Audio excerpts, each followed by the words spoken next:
So hello everyone, I hope कि आप लोग काफी अच्छे होंगे। भाई बहुत कुछ आजकल देखने को मिल रहा है, बहुत कुछ सुनने को मिल रहा। तो भाई सबसे पहले मैं बता दूं कि मैं किसी भी पार्टी को सपोर्ट नहीं करता हूँ, ना ही कोई राजनीतिक मैटर है। मैं किसी भी पार्टी को सपोर्ट नहीं करता हूँ, ना ही बीजेपी ना ही कांग्रेस। बट हाँ, मैं इतना जरूर कहूंगा, मोदी जी ने जो काम कर दिया है वो काम किसी से नहीं होगा भाई।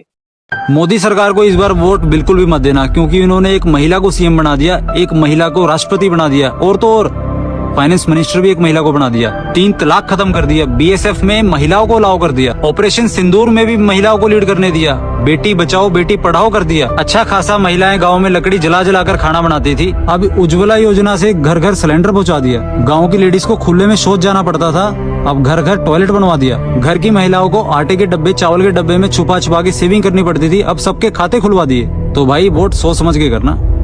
सही बोल रहा हूँ। मैं विरोध करता हूं तो सिर्फ एजुकेशन को लेकर। थोड़ा सा एजुकेशन सिस्टम में अगर सुधार आ जाना तो भाई मोदी जैसा नेता ना कभी इंडिया में नहीं बनेगा। अध्यक्ष महोदय, हमारी दिल्ली देश का दिल है। 2014 के बाद मोदी जी ने दिल्ली को नेशनल वॉर मेमोरियल दिया। मैं विपक्ष से कहना चाहता हूँ, थोड़ा दिल्ली घूमिए, यशो भूमि जाइए, भारत मंडपम जाइए और भव्य न्यू पार्लियामेंट बिल्डिंग तो जानते ही होंगे। अध्यक्ष महोदय, आज दिल्ली में पाइप से गैस आ रही है। एक समय पर लोग नल से जल नहीं दे पा रहे थे। चलो अब मैं बाबा भीमराव अम्बेडकर जी की बात करता हूँ। इन लोगों ने बाबा भीमराव अम्बेडकर जी के अंतिम क्रिया के लिए 1 कट्टा जमीन भी नहीं दी थी, पर हमारी सरकार ने 5 एकड़ लैंड दिया उसी दिल्ली में और बाबा भीमराव अम्बेडकर जी का स्टडी सेंटर बनाया। तो यह संविधान लिखने वालों के लिए सम्मान, ऐसे लहराने से कुछ नहीं होता। अध्यक्ष महोदय, जब बात हमारे भारत की विकास की आती है तो आत्मा झूम उठकर कहती है, पूरब के कजरारे बदरा पश्चिम के झोंके, मेरा भारत वो समंदर जिसे कोई ना रोके। धन्यवाद अध्यक्ष महोदय, जो बदलाव मैंने बताए ये कोई छोटे मोटे ट्रांजिशन नहीं है, ट्रांसफॉर्मेशन है। धन्यवाद महोदय, धन्यवाद। एक मिनट सुनिए मनोज तिवारी, एक बार पूरा सदन समर्थन दीजिए।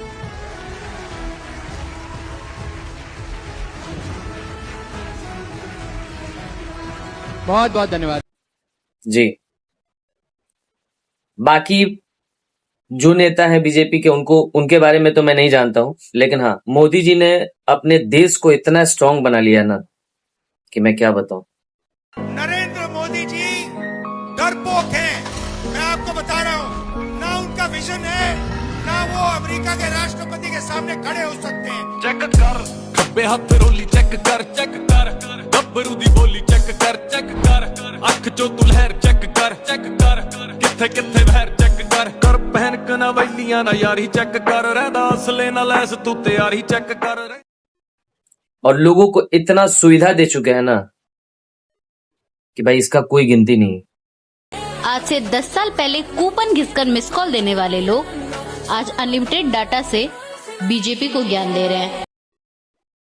आपकी तबीयत अगर इमरजेंसी खराब हो जाए तो 5 लाख रुपए का आयुष्मान कार्ड, सोचिए 5 लाख रुपए तक आप इलाज करा सकते हैं। घर में सिलेंडर भी मोदी दे, हर महीने राशन भी मोदी दे, हर महीने 1500 रुपए लाडली बहना के नाम से भी मोदी डाले, आयुष्मान कार्ड से पूरे परिवार का इलाज भी मोदी करवाए, बच्चों को सरकारी स्कूल में पढ़ाए मोदी। फिर भी मोदी से देश का किसी पार्टी ने कभी ऐसा किया है? बताइए। बस इतना जानता हूं कि मोदी जी ने जो भी किया है ना, बहुत अच्छा किया है। 70 साल से जिस कश्मीर में एक तिरंगा झंडा नहीं फहराया जा सका, बात करते हैं विकास की, और जब हो रही है विकास तो उन्हें नजर नहीं आती। और हम लोग जब दिखाते हैं विकास तो क्या कहते हैं, अंधभक्त हैं हम, हमें चाहिए ऐसी अंधभक्ति। हाँ, मैं हूं अंधभक्त। जब हमारे देश को देखो, ये वही कश्मीर का संगलदान रेलवे स्टेशन है जहाँ पे देश विरोधी नारे लगते थे, हमारे देश के जवानों पे पत्थरबाजी हुआ करती थी, कभी भी यहाँ पे तिरंगा झंडा नहीं फहरा था। आज यहाँ पे देखो 2-2 भगवा वंदे भारत खड़ी है यहाँ पे, वो भी 20 कोच की, जो कि जम्मू से श्रीनगर आपको लेके जाएगी। श्रीनगर जाना बहुत ही आसान हो चुका है। तो जल्द मोदी जी को लोग बोलते हैं कि चाय बेचते हैं। भाई चाय का मैटर पहले था, आपको पता नहीं है। मोदी जी ने एमए किया हुआ है, उन्होंने भी पढ़ाई किया। मोदी को आलू प्याज और सिलेंडर के लिए चुने हैं कि पाकिस्तान को उसका औकात दिखाने के लिए चुने हैं। नोटबंदी होने के बाद पाकिस्तान कटोरा लिए हुए हैं और हम महंगाई करो ना, काहे का महंगाई? सबके हाथ में एंड्रॉइड फोन है, देखिए सबका मोबाइल में होगा, सब 200-300 का रिचार्ज कराता है, सब रात में रील देखता है, नचनिया के डांस देखता है और इसको महंगाई दिखेगा सामने मीडिया के। और आप खुद सोच सकते हैं कि इंडिया में विदेश के लोग आके अपना बिजनेस कर रहे हैं। सोचिए, बहुत बड़ी बात है। मोदी जी ने जो विकास किया है वो किसी को दिख नहीं रहा। जो राहुल गांधी बार बार चिल्ला चिल्ला के कहा करता था कि मेड इन इंडिया कभी भी नहीं हो सकता, उसी राहुल गांधी को आप इस वीडियो में जरूर टैग कीजिए। मेड इन इंडिया हो ही नहीं सकता आज। और बताइए कि ये नया हिंदुस्तान है जिसके लीडर नरेंद्र दामोदर दास मोदी है। देशवासी मेड इन इंडिया विमान में ही यात्रा करेंगे। 10 साल पहले तक आइसक्रीम की डंडी भारत विदेश से मांगता था, लेकिन आज वही भारत तेजस से लेकर टाटा एयरबस C295 सैन्य विमान भारत में खुद बना रहा है। एयरबस C295 भारत का पहला made in India military transport aircraft है। ये टाटा के द्वारा बनाया गया ऐसा एयरबस है जो एक साथ 70 से 80 सैनिकों को ले जा सकता है। ये सभी मौसम में काम कर सकता है। सैनिकों, हथियारों, लॉजिस्टिक्स, मेडिकल इवैक्यूएशन और पैराट्रूपर ड्रॉप जैसे कई मिशन के लिए इस्तेमाल किया जा सकता है। वडोदरा से इस एयरक्राफ्ट का पहला सफल टेस्ट हुआ है। राहुल गांधी जी को बताइए कि ये नया भारत है, ये भारत बदल चुका है और अब ये भारत कभी भी किसी से भी पीछे नहीं हटेगा। कोई दिक्कत नहीं है, हर सिस्टम सही है। बस शिक्षा में अगर सुधार आ जाए तो सब कुछ सही है। आप खुद सोचिए कि अगर मोदी जी हट जाते हैं, मोदी जी इस्तीफा दे देते हैं, तो आप किसे प्रधानमंत्री चुनिएगा? है कोई? क्या लगता है कि राहुल गांधी जी जब आएंगे तो देश में बढ़िया चीज हो जाएगा? पता नहीं है आपको भाई। सबको पेट्रोल महंगा लगने लगा है भाई। 5 साल पहले खरीदा हुआ प्लॉट 50 लाख का हो जाए तो बहुत खुशी होती है, लेकिन अगर पेट्रोल 90 से 100 हो जाए तो सरकार ने महंगाई करवा रखी है। सबको महंगाई लग रही है कि बहुत हर चीजें महंगी हो गई है। भाई थोड़ा डीप में जाके सोचिए, मोदी जी ने बहुत कुछ दिया है आपको। अगर कोई आपसे पूछे कि मोदी जी ने भारत को दिया ही क्या है, तो उन्हें बस ये वीडियो दिखा देना। 2014 से पहले जब देश के 20% से ज्यादा लोग अंधेरे में जीने को मजबूर थे, तब मोदी गवर्नमेंट की सौभाग्य योजना के थ्रू देश के लगभग हर गांव तक बिजली पहुंचाई गई। जब भारत की आधी पॉपुलेशन के पास बैंक अकाउंट तक नहीं था, तब पीएम जनधन योजना में 55 करोड़ से भी ज्यादा बैंक अकाउंट्स खोले गए, जिससे गवर्नमेंट की सब्सिडी सीधा लोगों के अकाउंट्स में पहुंचने लगी और करप्शन पर लगाम लग गई। पीएम आवास योजना ने गरीबों को पक्के घर दिए। आयुष्मान भारत ने लाखों परिवारों को हेल्थ इंश्योरेंस दिया। पीएम किसान से करोड़ों किसानों को डायरेक्ट फाइनेंशियल सपोर्ट मिला और पीएम सूर्य घर और कुसुम जैसे स्कीम्स के कारण आज भारत रिन्यूएबल एनर्जी में दुनिया के टॉप कंट्रीज में शामिल हो चुका है। इसके साथ ही स्वच्छ भारत मिशन के थ्रू 11 करोड़ से भी ज्यादा टॉयलेट्स बनाए गए, जिससे करोड़ों महिलाओं को डिग्निटी और बेटर सैनिटेशन मिला। आज भारत $4 ट्रिलियन जीडीपी के साथ दुनिया की 5वीं सबसे बड़ी इकोनॉमी बन चुका है और मेक इन इंडिया जैसे इनिशिएटिव्स के कारण आज हम फार्मा, टेक्सटाइल, ऑटोमोटिव पार्ट्स और मोबाइल फोन मैन्युफैक्चरिंग में दुनिया के लीडिंग कंट्रीज में शामिल है।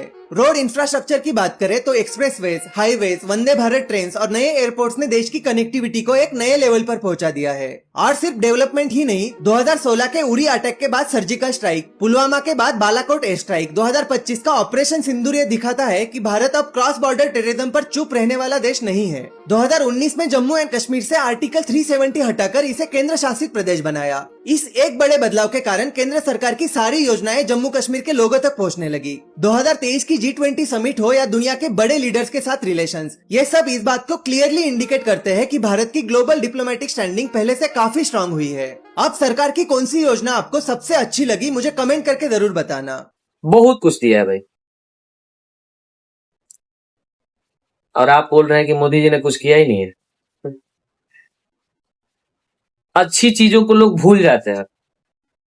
एक एग्जाम्पल देता हूं आपको, मोबाइल कितना भी बढ़िया हो, आईफोन आज के डेट में बोलते हैं लोग कि बहुत बढ़िया फोन होता है, आईफोन खराब नहीं होता है। अगर आप उसके सर्विस सेंटर में जाइएगा ना, आईफोन का लोग बुराई कर रहे हैं, सही बोल रहा हूं। वन प्लस के सर्विस सेंटर में जाइएगा तो वन प्लस का लोग बुराई करेंगे। तो लोगों को अच्छाई नहीं दिखता है भाई, बुराई सबसे पहले दिख जाता है। भाई चीजों को समझें, अच्छा रहेगा। बस यही कहूंगा कि अगर शिक्षा में थोड़ा सा सुधार आ जाए तो काफी बेहतर रहेगा, काफी बेहतर रहेगा। 70 साल तक कांग्रेस का सरकार था भाई, सोचिए उन्होंने क्या बदलाव किया है, हमारे देश के लिए क्या किया है, कोई बता सकता है? क्या क्या किया है उन्होंने? लेकिन हाँ, मैं इतना कहूंगा कि 12 साल में मोदी जी ने बहुत कुछ कर दिया है। अम्बेडकर का क्या सम्मान किया इन्होंने, बल्कि इतिहास गवाह है और हर कोई जानता है कि बाबा साहेब का सबसे ज्यादा अपमान करने का अगर किसी ने काम किया तो वो कांग्रेस की पार्टी है। आप बता दीजिए मुझे एक कार्य आप मुझे बता दीजिए जो आपने बाबा साहेब के सम्मान में किए हो। लगभग 4 दशक से ज्यादा भारत को स्वतंत्र हुए हो गए थे, पर उसके बावजूद बाबा साहेब की एक भी प्रतिमा, मैं फर्स्ट टाइम मेंबर पार्लियामेंट जब 2014 में बन के आया था, मुझे आश्चर्य होता था ये सोचकर कि एक ऐसा सदन जो संविधान के आधार पर चलता है और उसी संविधान के रचयिता की एक तस्वीर तक भारत की संसद में नहीं है।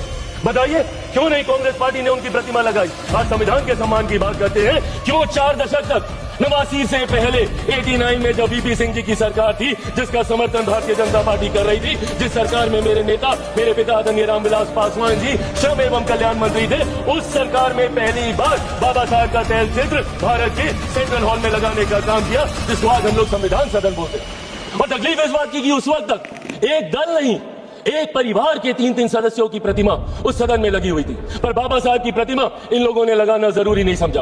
आज हम लोग जब गर्व से बोलते हैं, फख्र से बोलते हैं, भारत रत्न डॉक्टर बाबा साहब भीमराव अम्बेडकर, भारत रत्न की उपाधि इनको उस सरकार में देने का काम किया। उनके जन्म दिवस पर 14 अप्रैल को छुट्टी की घोषणा करने का काम उस वीपी सिंह जी की सरकार में किया गया। मोदी जी अपने देश के लिए बहुत कुछ कर रहे हैं भाई, बहुत कुछ कर रहे हैं। अभी इतना रोजगार आने वाला है ना, इतना रोजगार उत्पन्न होगा कि आप सोच नहीं सकते। चेक करिए ब्रो, हर चीजों को देखिए, डीपली जाके चेक कीजिए। पहले देखिए कि मोदी जी ने क्या क्या किया है, पहले ये चीजें देखिए।